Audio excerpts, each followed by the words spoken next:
What's up again, guys? Yeah, it's me, Dovahkiin, and welcome to the first episode of my Baldur's Gate 3 series.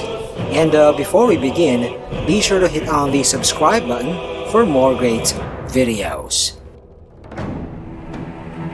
Alright, after years in early access, of which I've made a 26 episode series on, at long last it is here, the full release of BG3.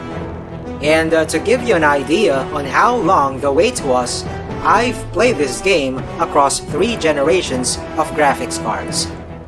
First was a laptop with a GTX 1050, then a GTX 1660 Ti desktop. Then finally, I've upgraded that desktop with an RTX 3060 Ti, and that's what we're on right now. Speaking of which, my playtime in early access is already a whopping 500 plus hours. And I think that will easily hit 1K at the end of this full version. Anyway, early access players like me get the Digital Deluxe edition of the game, and I'll feature the content of that as they become relevant in future episodes.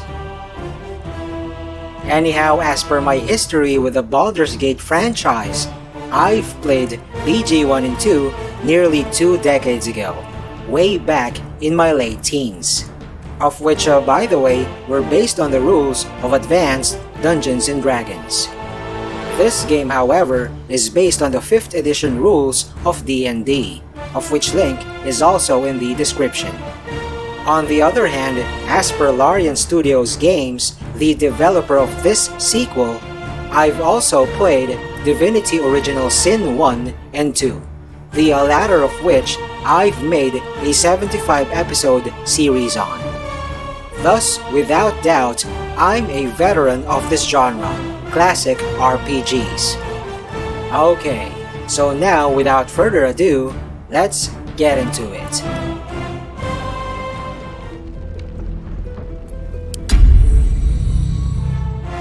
Besides playing DOS 1 and 2 in Tactician mode, I also played Mutant Year Zero in Very Hard mode, and Wasteland 3 in Supreme Jerk mode.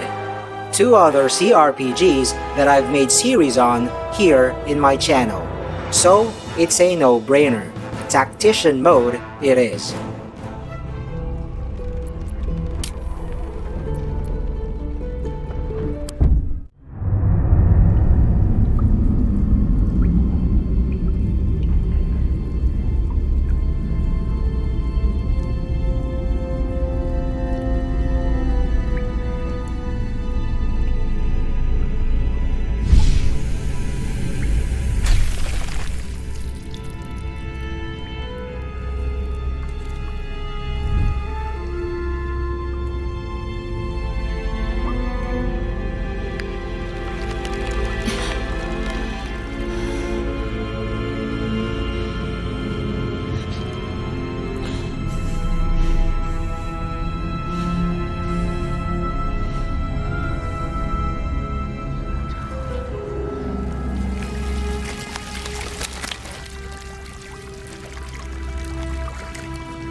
Alright, now on character creation.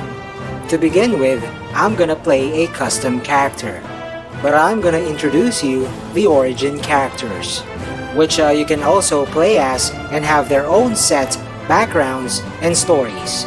They are also recruitable companions in the game. Well, except for the Dark Urge.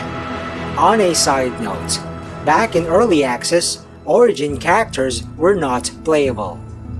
Okay, let's start with Astarion, who I nicknamed Star in early access, and he's my favorite companion. By the way, he's a high elf rogue.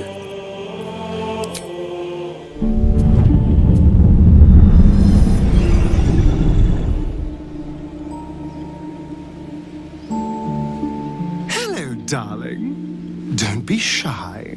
I promise not to bite until we've been formally introduced. My name's Astarion, and I've spent a century stalking the night, hunting for pretty morsels just like you.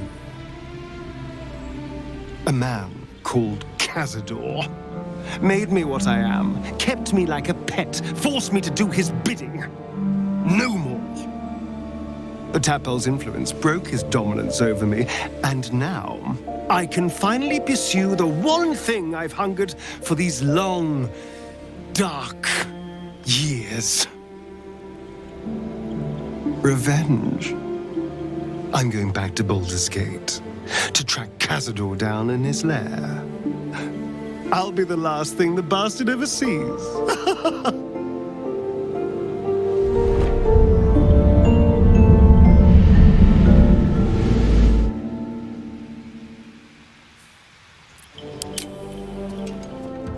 Next is Lae'zel, the fierce Githyanki fighter who I romanced back in early access. Here in the full release, I'll nickname her LZ.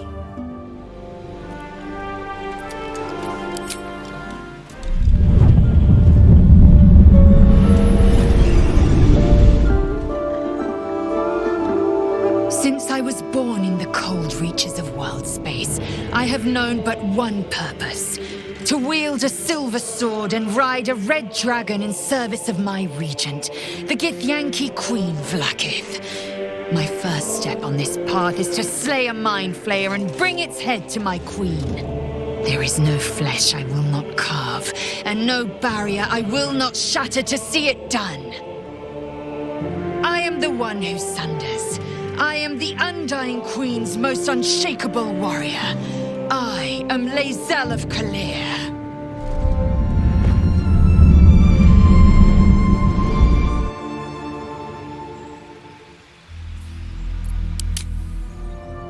Now, onto the human wizard, Gale. A pompous prick. That was my first impression of him. But it turns out that he's really an okay guy. The best conversations I had in early access were with him.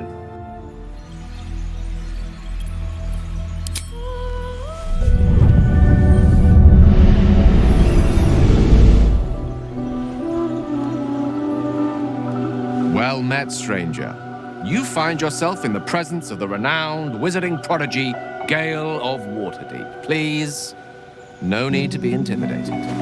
My virtuosic talents once caught the eye of the goddess of magic herself, Mystra, who named me her chosen, and her lover. Thanks to a slight miscalculation on my part, that relationship eventually soured, as did the greatest of my powers. Now I'm merely a humble wizard on the road to redemption.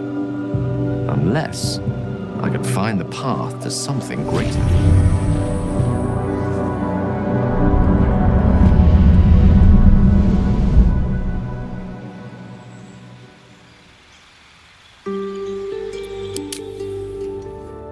Next is the high half-elf Shadowheart, who I nicknamed as Shadow in early access. She can be quite annoying at times, but her class, a Trickery Domain Cleric, proved to be very versatile in combat. Not to mention the invaluable utility of her exclusive subclass spells.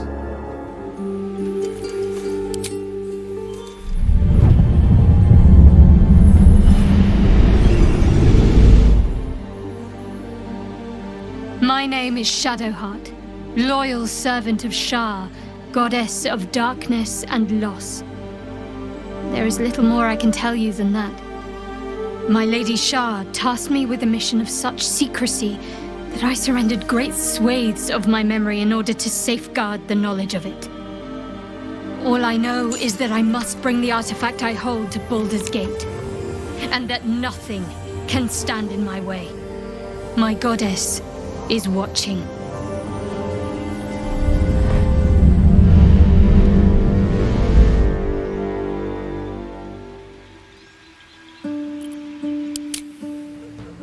Now on Will, the human warlock, who just rubs me off the wrong way, and in my opinion, the most dislikable companion in early access.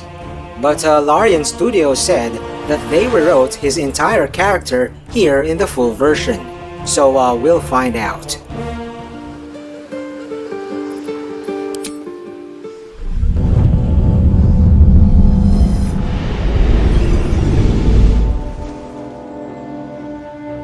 "7 years ago, I was exiled from Baldur's Gate, the city I call home.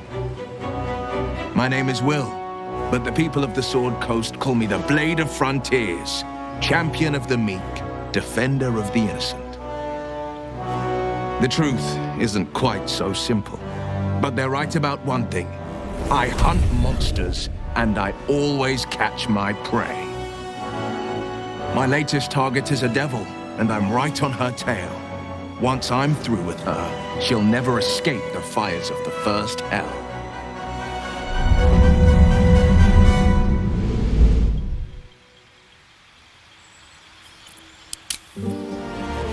Next is the Zariel Tiefling Barbarian, Karlak, who I simply referred to as Carla in early access. She wasn't a companion back then, just an NPC. And based on our short interaction, I can tell that she has the keeping it real, best buddy type of personality, and could be as easily likable as Star.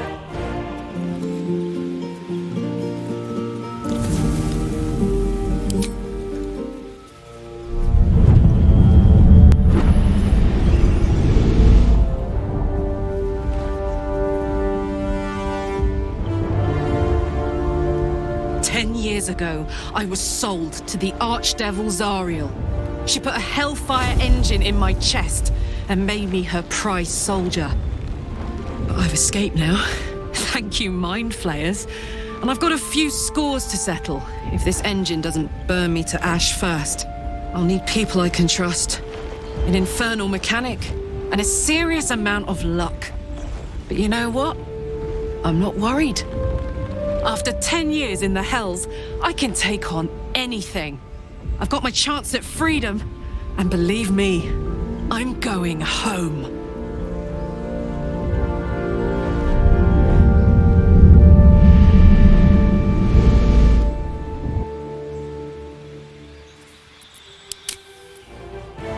Lastly, we have the Dark Urge, the only origin guy that's not a companion.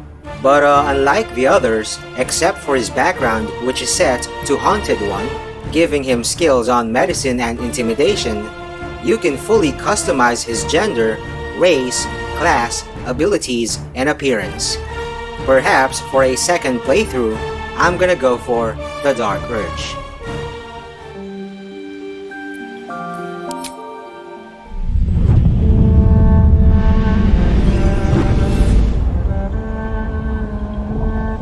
My rancid blood whispers to me, kill, kill, and kill again. My ruined body yearns to reap death in this world. And when this foul urge calls, it possesses my whole being. Injured beyond repair, I know nothing besides this. I must resist the dark urge, lest it consume my mind. I must discover who I was and what happened to me before my twitching knife hand writes a tragedy in blood.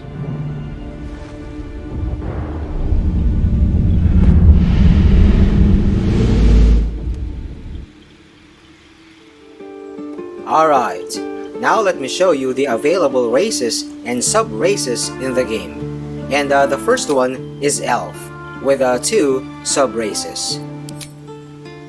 High Elf and Wood Elf. Next is Tiefling, with 3 sub-races. Asmodeus, Mephistopheles, and Zariel Tiefling. Now on the Drow, with 2 sub-races. Lolth Sworn and the Seldarine Drow. And of course, Human. Next is the Githyanki. On Dwarf, we have 3 sub-races. Gold, Shield Dwarf, and the Dwergar. Now on Half-Elf, with 3 sub-races. High Half-Elf, Wood, and the Drow Half-Elf. Next is Halfling with 2 sub-races. Lightfoot and Strongheart Halfling.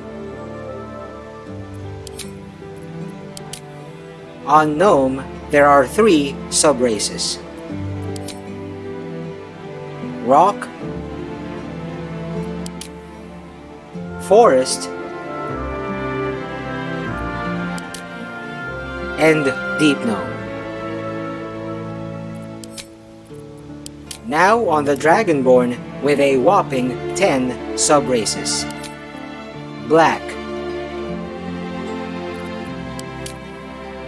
Blue,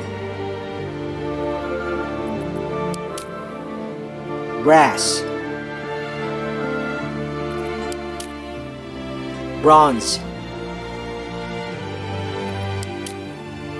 Copper, Gold, Green, Red, Silver,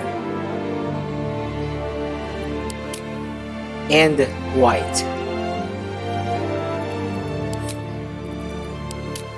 And lastly, half orc.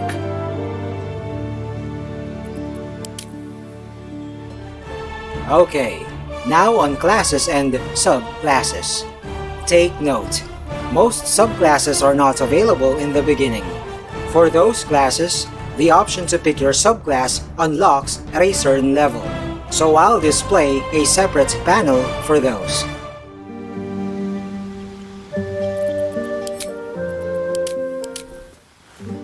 First is Barbarian, with 3 subclasses to choose from at level 3. Berserker, Wild Heart, and Wild Magic. Next is Bard, with 3 subclasses at level 3. College of Lore, Valor, and Swords.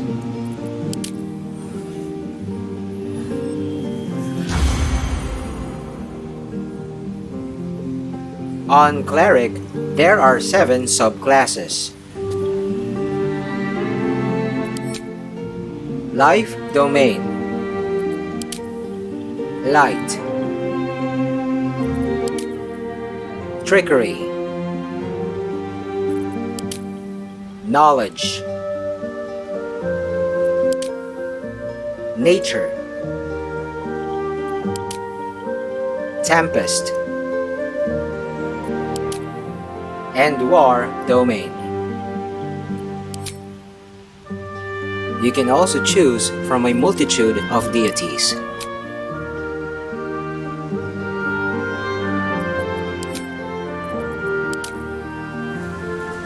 Now on Druid with 3 subclasses at level 2, Circle of the Land, Moon, and Spores.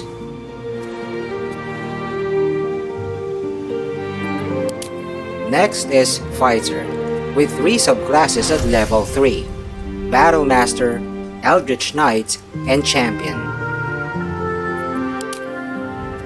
On Monk, there are 3 subclasses at level 3, Way of the Open Hand, Shadow, and 4 Elements.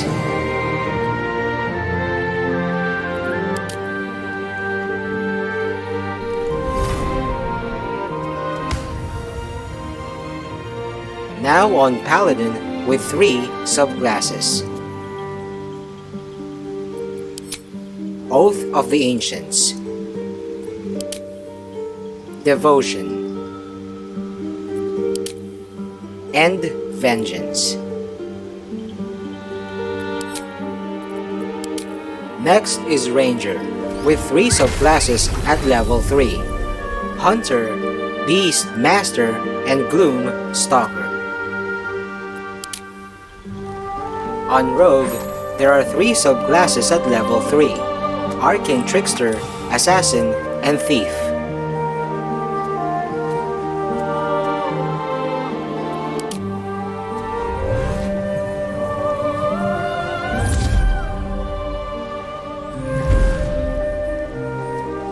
Now on Sorcerer, with 3 subclasses.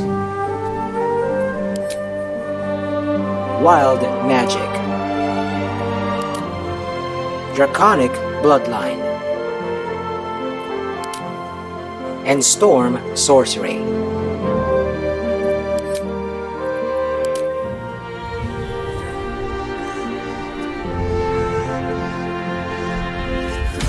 Next is Warlock, with 3 subclasses. The Fiend, the Great Old One, and the Archfey.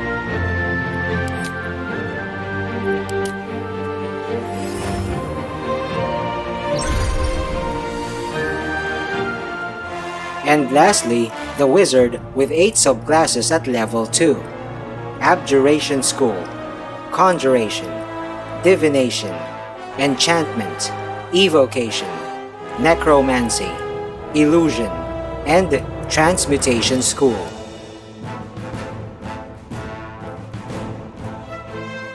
Alright, now it's time to create my custom character.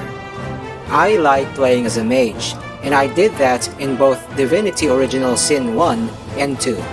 And back in the early versions of Early Access, the class that I'm eyeing on wasn't available yet, so I played as a High Elf Evoker Wizard. But now, I'm gonna be a High Half-Elf Sorcerer with the Draconic Bloodline subclass. Meta Magic for the win.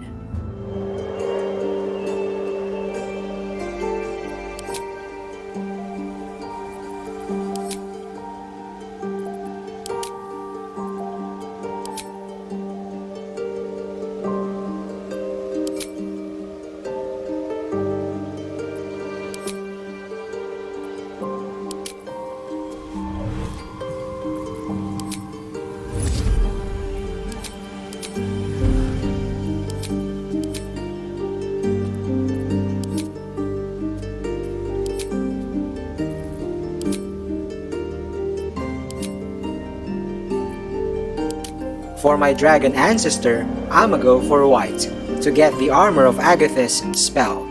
As per my background, I'm gonna go for Sage, cause there were a lot of Arcana checks in early access.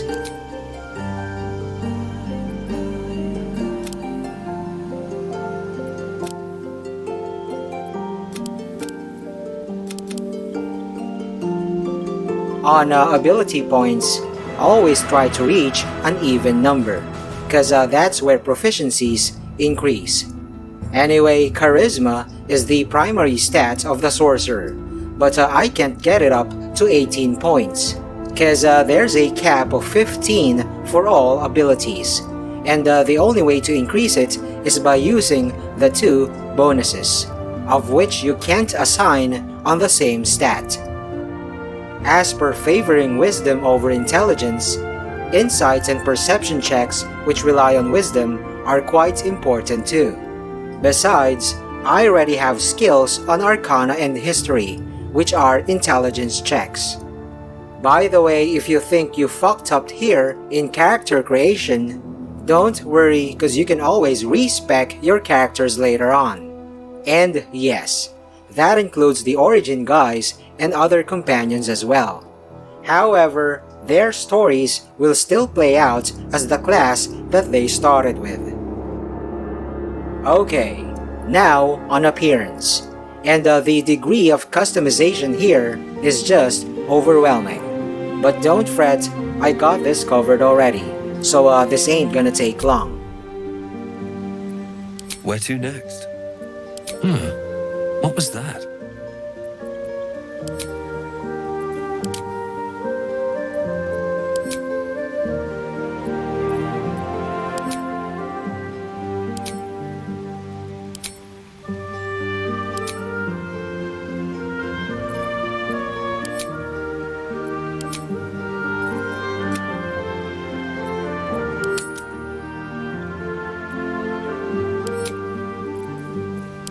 Supposed to be a mole, but that will do.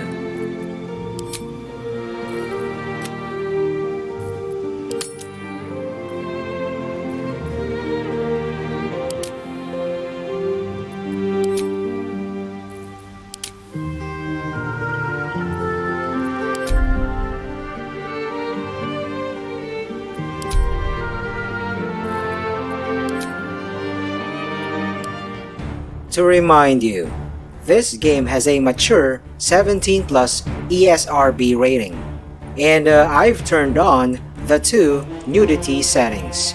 So yes, I can see cocks and pussies, but of course I don't want to be demonetized, so you won't.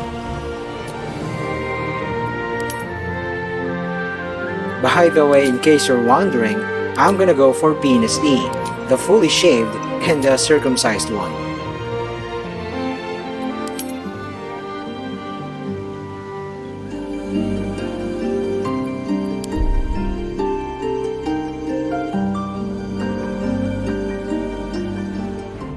Apparently, it would have made more sense if I chose to play as a Dragonborn. But I don't want to be a lizard, so being a draconic bloodline sorcerer was the next closest thing. You need a guardian. Choose one.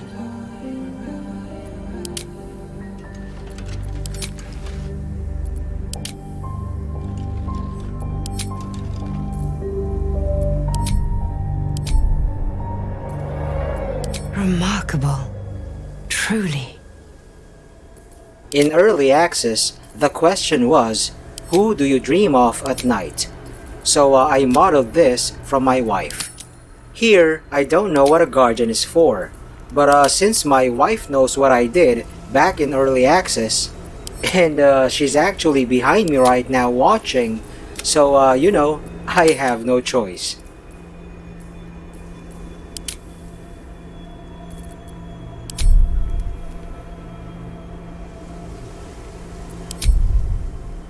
Alright, let's finally venture forth.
And yes, this game starts in hell.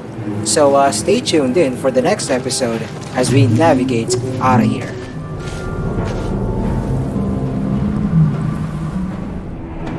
And that is all there is for now.